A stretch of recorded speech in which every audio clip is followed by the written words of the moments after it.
ஒரு ஊர்ல ஒரு விவசாயி இருந்தானாம். அவன் அவனோட வீட்டுக்கு டெய்லி 2 குடத்துல தண்ணி எடுத்துட்டு போவானாம்.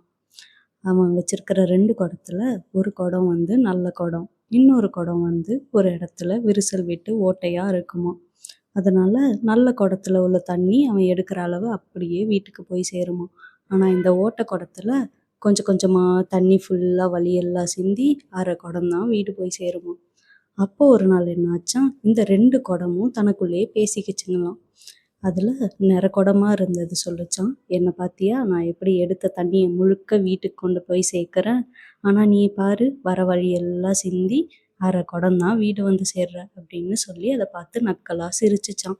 இப்படியே கண்டினியூ ஆயிட்டே இருந்துச்சாம். ஒரு நாள் திடீர்னு பார்த்தா, அது வர வழியெல்லாம் ஃபுல்லா பச்சை பசேல்னு பூ, செடி, கொடின்ட்டு ஃபுல்லா கிரீனிஷா இருந்துச்சாம். அப்போ அப்ப அந்த ஓட்டக்குடம் சொன்னுச்சாம், "நீ முழுசா உன் தண்ணி எடுத்துட்டு போய் வீட்ல கொண்டு போய் சேர்த்த. அது அவனுக்கு மட்டும் தான் பிரயோஜனமா இருந்துச்சு. இப்ப என்னோட ஓட்டக்குடத்துனால நம்ம வர வழி முழுக்க பச்சை பசேல்னு எவ்ளோ சூப்பரா ஆயிடுச்சு பாத்தியா? இதுக்காக தான் யாரோட குறைகளையும் பார்த்து கிண்டல் பண்ணக்கூடாதுன்னு" சொல்லுவாங்க.